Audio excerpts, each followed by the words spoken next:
4 पहियों को लेके टेम्पो यहाँ पे पहुंचा और महिला खिलाड़ी खुद टेम्पो से अपनी फोल्डिंग उतारने गई तो पुलिस के वहाँ कुछ लोग आए और उन्होंने उससे ड्राइवर को डराना धमकाना शुरू किया कि आप यहाँ से टेम्पो लेके चले जाइए। वो बहुत घबरा गया था ड्राइवर। जब महिला खिलाड़ी जल्दी जल्दी अपनी फोल्डिंग उतारने की कोशिश कर रही थी तो जो पुलिस वाले थे वो खुद गाड़ी को धक्का मार के पीछे कर रहे थे। तो इन्होंने कहा कि हम आप गाड़ी को बैक में मत लाइए, हम पीछे खड़े हुए हैं, हमें चोट लग जाएगी। वो पुलिस वाले सुन नहीं रहे थे और उन्होंने बहुत गंदी गाली दी इसको, विनेश फोगाट को गंदी गाली दी और उन्होंने बहुत जोर से उनके यहाँ पे जोर से धक्का भी मारा, बाल भी खींचे। तो मैं ये कहूँगी कि देश का दुर्भाग्य है, जिसको हम कानून का रखवाला बताते हैं वही हमारे देश के जो मान सम्मान बेटे यहाँ पे बैठी हुई थी, देश का गौरव यहाँ बैठी हुई थी, उनके ऊपर हमला कर रहे हैं, वो भी आधी रात में। उस टाइम महिला पुलिस वाली कहाँ मौजूद थी कि मतलब पुरुष जो आए मैं यही कहना चाहूंगी कि अगर महिला हमारी कुछ ऐसा कर रही थी तो महिला पुलिस कर्मियों को वहाँ पे होना चाहिए था। महिला पुलिस थी यहाँ पे, लेकिन उस टाइम जहाँ पे ये वाकया हुआ वहाँ पे वो मौजूद नहीं थी। तो मैं यही कहना चाहूंगी कि दिल्ली के कमिश्नर को कि कम से कम आप अपनी पुलिस को क्या शिक्षा दे रहे हैं, क्या ट्रेनिंग दी है इनको कि आप एक महिला को जाके धक्का मारेंगे, महिला के बाल नोचेंगे और एक महिला को बहन की गाली देंगे। दिल्ली पुलिस के कमिश्नर से एक सवाल करना चाहती हूँ कि अगर आपकी बेटी होती इन 7 महिलाओं ने जो शिकायत की है तो क्या तब भी इतना टाइम लगता? क्या तब भी आप शिकायत दर्ज नहीं करते? या तब भी अगर कोर्ट का ऑर्डर होने के बाद भी आप उसको गिरफ्तार नहीं करते? अगर 24 घंटे के अंदर उनको गिरफ्तार करना था तो आज तक दिल्ली कमिश्नर किस चीज का इंतजार कर रहे हैं? या फिर हम सीधा सीधा खुल के ये कहें कि दिल्ली कमिश्नर या तो बृजभूषण से डर गए हैं या मैं ये कहूँगी कि वो बीत गए हैं। दोनों में से कुछ तो जरूर है, या तो आप बृजभूषण से डर गए हैं। दिल्ली के कमिश्नर से बात कर रही हूँ मैं, अगर मेरी आवाज दिल्ली के कमिश्नर तक पहुँचे तो मैं आपको जानती नहीं ना, मैं आपका नाम जानती, पर्सनल आपको नहीं जानती, लेकिन जिस पद पे हो उस पद के लिए मैं बोल रही हूँ।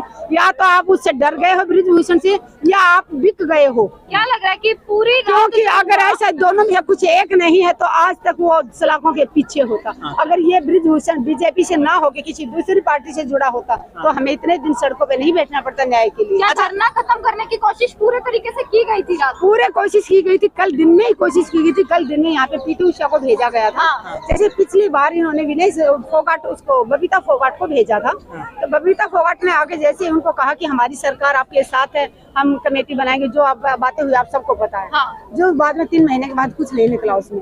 तो ऐसे ही कल हमारे पीटी उषा को यहाँ पे भेजा था समझौता कराने के लिए। उन्होंने भी आके यही कहा था कि मैं आपके साथ हूँ, आपको न्याय दिलाएंगे। लेकिन उनके चेहरे से, उनकी बातों से कहीं नहीं लग रहा था कि वो खिलाड़ियों के साथ हैं।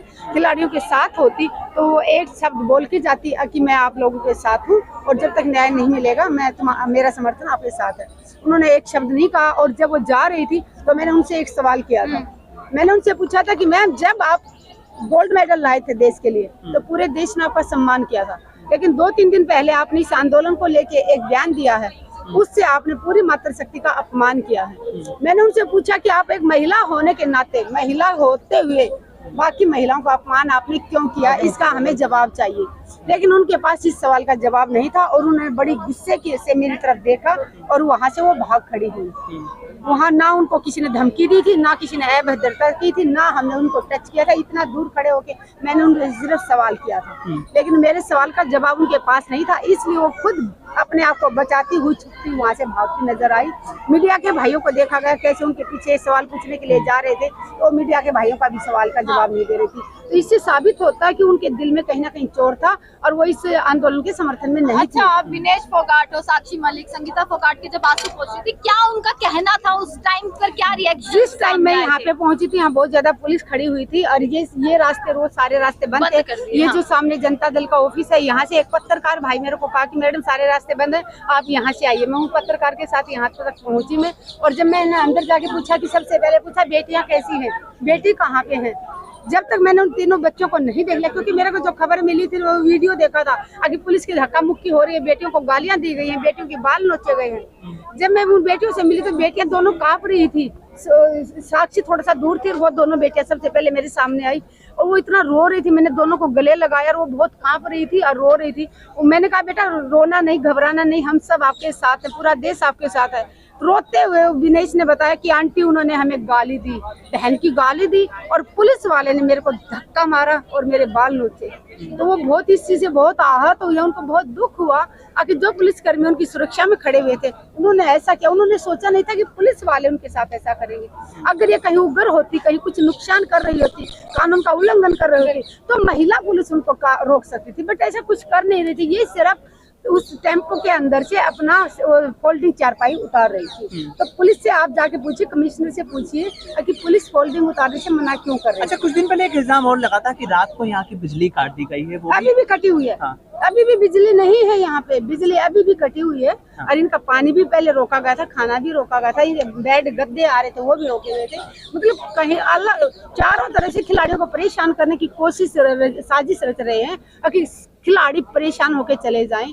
लेकिन जो अपना मान सम्मान होता ना, उससे ज्यादा यहाँ धूप में बैठना, बारिश में बैठना, बिना बिजली के रहना, ये कोई परेशानी नहीं है। जो उनका शोषण हुआ है और जो शोषण करने वाला खुले आम घूम रहा है, वो सबसे बड़ा दुख देता है। अच्छा, ब्रजभूषण के लगातार बयान आ रहे हैं कि ये झूठे आरोप हैं, लगातार जो है वो शक्ति प्रदर्शन भी करने की कोशिश कर रहे हैं, किसी न किसी तरह से शक्ति प्रदर्शन दिखा रहे हैं। कभी मन की बात में 2.5 लाख लोगों की बात कर रहे हैं कि मन की बात सुनने के लिए हमने 2.5 लाख लोग बुलाए, कभी किसी तरह से लोगों को जोड़ रहे हैं। देखिए, वो अपने आप को बहुत बाहुबली सोचते हैं, वो अपने आप को बहुत बड़ा डॉन समझते हैं। लेकिन मैं उनको बता दूं, ब्रजभूषण को कानून के हाथ बहुत लंबे होते हैं। अच्छा। जिस दिन कानून अब ईमानदारी से अपना काम करेगा, ब्रजभूषण आपको घर से निकाल के लाएगा, सलाखों के पीछे डालेगा। और वो दिन दूर नहीं जब आप सलाखों के पीछे होंगे और इन बेटियों को न्याय मिलेगा। अच्छा मैम, ऐसा भी तो हो सकता है, एक आरोप ये भी लगाया जा रहा है कि जब फोल्डिंग ला रहे थे, इतनी तमाम फोल्डिंग्स आई, ऐसा लग रहा था कि जैसे कोई बड़ा प्रदर्शन का रूप लेने वाला है या कुछ बड़ा होने वाला है, जिसके बाद दिल्ली पुलिस ने जंतर मंतर पे जगह कहाँ छोड़ी है पुलिस ने? हाँ। पुलिस ने जो यहाँ पे गाइडलाइंस बनाई थी कि आप 9 से 4 यहाँ धरना दे सकते हो, और वहाँ बैरिकेड लगा दिया गया, वहाँ लगा दिया। जगह कहाँ छोड़ी? पहले होते थे प्रदर्शन होते थे, वहाँ क्या केरला हाउस से भी आगे तक के जाके टेंट लगते थे, तो जगह एक मुट्ठी छोड़ी हुई, इसमें क्या ज्यादा प्रदर्शन कर लेंगे? परमिशन पुलिस खुद ही नहीं देती है ज्यादा, यहाँ 200-400 आदमी से ज्यादा की परमिशन मिलती ही नहीं है, तो कहाँ से भीड़ इकट्ठी कर पाएंगे? लेकिन ये जानबूझ के शायद ऐसा हमें उकसाने की कोशिश कर रही है पुलिस कहीं ना कहीं ऐसे लग रहा है। आज सुबह भी जब हमारा ये जो जिनको चोट लगी थी वो सारी रात रामन और लोहिया हॉस्पिटल में एडमिट थे, जब वो सुबह यहाँ पे आए तो 2-4 लोग उनके साथ आ गए, खिलाड़ी बच्चे थे, तो पुलिस ने 200 लोगों को यहाँ पे इकट्ठा कर दिया, 200 पुलिस वालों को बुला लिया। नहीं, जिसको चोट लगी है सिर्फ एक लड़के को अंदर आने जाके, बाकी सब बाहर जाएं। मैंने उनसे सीनियर जो अफसर थे उनसे रिक्वेस्ट किया, अगर 2-4 लोग हैं, यहाँ मंच पूरा खाली पड़ा है, तो 10-15 लोग ही हैं सारी रात से यहाँ, इनको बैठने दीजिए। उन्होंने उनको कंधे से ऐसे पीछे धक्के मार मार के कहते निकालो इनको बाहर। एक को मैंने कहा कि आप वर्दी का नाजायज फायदा उठा रहे हैं, आप हमारे सामने तानाशाही दिखा रहे हो, हम रिक्वेस्ट कर रहे हैं कि 2 लोगों इनको बैठने दीजिए। मैंने कहा आप मजबूर कर रहे हो कि हम यहाँ 50,000 लोगों को लेके आए, तब आपकी पुलिस क्या रोक पाएगी उनको? बोलते मैडम तब की तब देखेंगे। तो मैंने कहा कि आप यही चाहते हो कि हम यहाँ बहुत ज्यादा संख्या में लोगों को लेके आए, तब आपकी पुलिस रोक पाएगी, या आप फटाफट गाड़ियों में भर भर के ले जा रहे हो? कितने लोगों को जेल में डालोगे?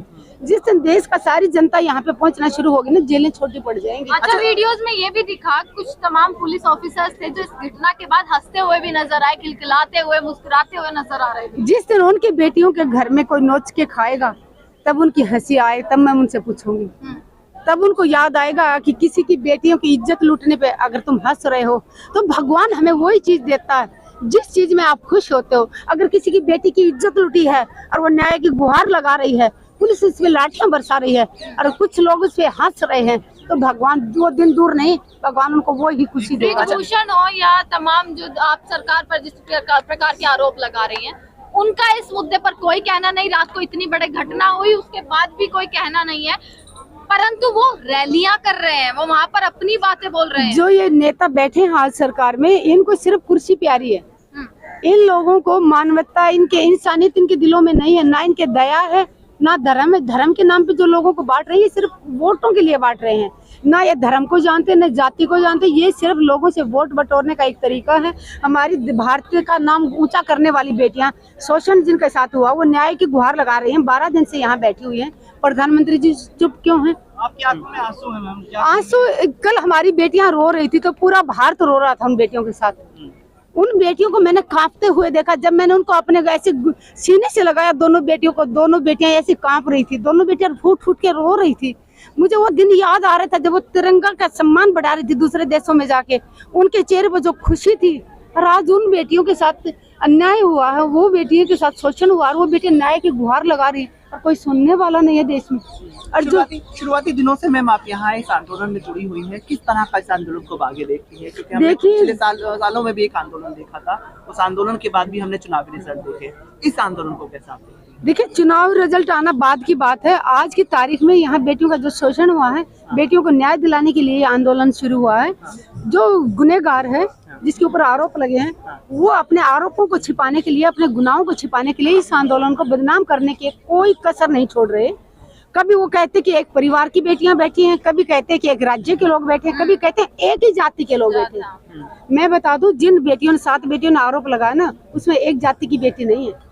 मैं जाति में विश्वास नहीं रखती, लेकिन उन लोगों को बताना चाहती हूँ, जिन बेटियों ने आरोप लगाए ना, जब कभी आगे जाके खुलासा होगा, आज हम उनका नाम बताएंगे, ना गांव का नाम, ना शहर का नाम, ना राज्य का नाम कि बेटियां कहाँ की, क्योंकि वो पूरे भारत की बेटियां, लेकिन उनमें सभी जाति की बेटियां हैं, इतना आप याद रखना। कर्नाटक में हम लगातार सुन रहे हैं, पीएम मोदी की रैलियों में भी महिला सम्मान की बात होती है, महिला सशक्तिकरण की भी बात होती है, तमाम चीजों की बात होती है, लेकिन यहाँ महिलाएं बैठी हुई हैं और पुलिस पर आरोप है कि महिलाओं के साथ आधी रात को अभद्रता हुई है, लेकिन कोई ट्वीट नहीं, कोई बयान नहीं करेंगे। ये देश में जो सच बोलने वाले हैं उनको दबाने की कोशिश करते हैं, और जो बाहुबली हैं, जो अपने आप को बहुत बड़ा डॉन समझते हैं, उनका संरक्षण कर रहे हैं। हाँ। पुलिस के अधिकारी से मैं कई बार बोल चुकी हूँ, मैं उनको पर्सनल नाम दो, मैं उनका नाम जानती हूँ, जो कमिश्नर हैं दिल्ली पुलिस की, और ना मैं उनको चेहरे से जानती हूँ, लेकिन जिस पोस्ट पे बैठे हैं मैं उससे कहना चाहूंगी कि जितना जल्दी हो सके आप संज्ञान ले लें, वरना वो दिन दूर नहीं जब मात्र शक्ति आपके घर में आके आपसे ये सवाल करेगी कि आपने एफआईआर दर्ज तो नहीं की थी, वो तो सुप्रीम कोर्ट ने करा दी, लेकिन 24 घंटे के अंदर उनको गिरफ्तार करना था, तो आपने आज तक उनको गिरफ्तार क्यों नहीं किया? एक सवाल मैम ये उठता है कि एक आंदोलन किसान आंदोलन था, जब राकेश टिकैत के आंसुओं ने जन सैलाब ला दिया था। विनेश फोगाट तमाम खिलाड़ियों के आंसू कितना जन सैलाब ला पाएंगे, या जंतर मंतर पर अभी भी देख रहे होंगे कि कितने लोग यहाँ पर हैं? जन सैलाब आ रहा है, रात को यहाँ इतने ज्यादा संख्या में लोग पहुँच रहे थे। हाँ। बैरिकेड लगा के उन लोगों को हमारे तक पहुंचने नहीं दिया गया। हम 20-22 लोग यहाँ पे अंदर बैठे हुए थे, हमारे तक नहीं पहुंचने दिया गया। जितने बसों में भरते गए और उनको उठा के ले जाते गए, लाठियां बरसा रहे थे। यहाँ मेरे सामने बैरिकेड से कुछ हमारे भाई, किसान भाई भी थे, यहाँ जंप करके यहाँ आ रहे थे, उन पे डंडे मार के और उनको बस में डाला गया। तो ये तानाशाही सरकार है, लोकतंत्र खत्म हो गया है। अगर कोई खाली हाथ, अगर बेटियों के साथ अत्याचार हुआ, पुलिस ने लाठियां बरसाई है, अगर उनके परिवार के लोग उनसे मिलना चाहते हैं, हम पूरी रात यहाँ 20-22 लोग बैठे थे और 4 पुलिसकर्मी थे, ये अपने मीडिया के भाई यहाँ पे बैठे हुए थे, बाकी किसी को इन्होंने हमारे पास नहीं आने दिया। यहाँ तक कि सुबह जब साक्षी के पिता यहाँ पे आए, 2 घंटे साक्षी के पिता वहाँ बाहर खड़े रहे, वो चाय बनवा के लाए थे, गांव से, घर से आए थे, 2 घंटे वहाँ खड़े रहे। साक्षी यहाँ से गई और साक्षी ने जाके भी बहुत देर तक कोशिश की, तब उसके बाद जाके उनको अंदर आने दिया गया। जब तक ये अपनी स्वाति महिवाल जब तक यहाँ नहीं आई, इससे पहले किसी पत्रकार को भी अंदर नहीं आने दिया। 4 पत्रकार हमारे यहाँ बैठे हुए थे, एक 9 भारतकर, उनका दूसरे का ANI वाला, और 4 लोग थे, 2 कैमरामैन और 2 रिपोर्टर। चारों बेचारे कल सुबह से यहाँ बैठे हुए थे, सारी रात से यहाँ बैठे हुए थे, वो भी सोए नहीं थे, सारी रात हमारे साथ ऐसे ही बैठे हुए थे बेचारे। वो चाह रहे थे कि मैडम हम घर जाना चाहते हैं, चेंज करना चाहते हैं अपनी ड्यूटी, बट जो हमारे पत्रकार जो वहाँ खड़े हुए हैं बाहर की साइड, जो आके हमें छोड़ेंगे, रिलीज करेंगे, पुलिस उनको अंदर नहीं आने दे रही है। जिस देश में पत्रकारों को इतनी आजादी नहीं है कि वो कहीं जाके कहीं रिपोर्ट दर्ज कर ले, तो आप समझ सकते हो ना कि देश कितना गुलाम हो चुका है। मतलब किसका गुलाम हो रखा है, ये ध्यान देने वाली बात है। कहीं ना कहीं ब्रिजभूषण एक इतना शक्तिशाली आदमी है कि सरकार, प्रधानमंत्री जी भी उसके सामने नतमस्तक है। प्रधानमंत्री जी की हिम्मत नहीं हो रही है ट्विटर पे एक लाइन लिखने की, अगर बेटियों ने शिकायत की तो हम निष्पक्ष जांच करेंगे और हम बेटियों के साथ हैं। ऐसा फर्ज बनता है, ड्यूटी बनती है प्रधानमंत्री जी की। जिन बेटियों के प्रधानमंत्री जी ने कहा था कि ये तो मेरे परिवार की बेटी हैं, प्रधानमंत्री जी ने कहा था कि ये भारत का गौरव है, तो आज प्रधानमंत्री जी कहाँ घोड़े बेच के सो रहे हैं? क्यों आंखें बंद करके बैठे हैं प्रधानमंत्री जी? क्या बेटियां ये झूठ बोल रही हैं? जो लोग आरोप लगा रहे हैं, राजनीति हो रही है, मैं पूछना चाहती हूँ, क्या इन बेटियों को अगर किसी राजनेता पार्टी में जाना होता, सबसे पहले बीजेपी वाले ऊपर देते इनको, सबसे पहले बीजेपी वाले बुलाते। इतने बड़े बड़े नॉन चेहरे हैं, इनको किसी के पार्टी में जाने के लिए यहाँ भूखा मरना, जंतर मंतर मच्छरों में सोना, बिना लाइट के, इतनी गंदी गंदी वॉश टॉयलेट है उनमें जाना, आप 1 मिनट नहीं खड़े हो सकते, वहाँ बेचारे इस्तेमाल कर रहे हैं। तो इनको किसी ऐसे धरने देने की जरूरत नहीं थी। किसी राजनीतिक पार्टी में जाना होता तो पार्टी वाले इनको खुद बुलाते। इतने जाने माने चेहरे हैं, पार्टी वाले तो भाग भाग के बुलाते इनको। लेकिन इस आंदोलन को बदनाम करने के लिए राजनीति का इल्जाम लगा रहे हैं।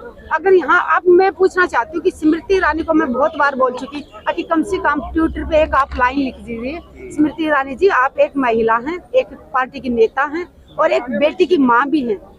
तो बेटी की माँ होने के नाते, एक महिला होने के नाते उनका भी फर्ज बनता है बेटियों के समर्थन में आए।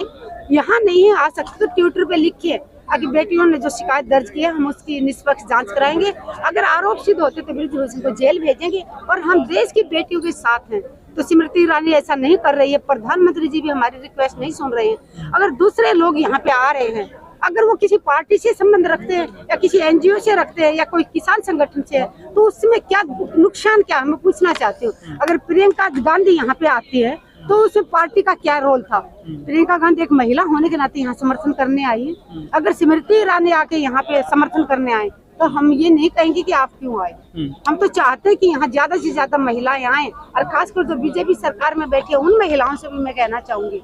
हम तो वरुण गांधी से भी अनुरोध किया था, वरुण गांधी के घर भी गए थे हम 5-6 लोग मिलने कि आप आइए और इनकी आवाज उठाइए, क्योंकि मैंने वरुण गांधी के कई वीडियो सुने हैं। वो हमेशा निडरता के साथ सच का साथ देते हैं। वो हमेशा पार्टी से ऊपर उठ के देश हित में बात करते हैं। तो हम वरुण गांधी से मिलने गए थे, वो घर पे नहीं थे, लेकिन हम उम्मीद करते हैं कि वो जरूर इन बेटियों के साथ आएंगे और इनको न्याय दिलाएंगे।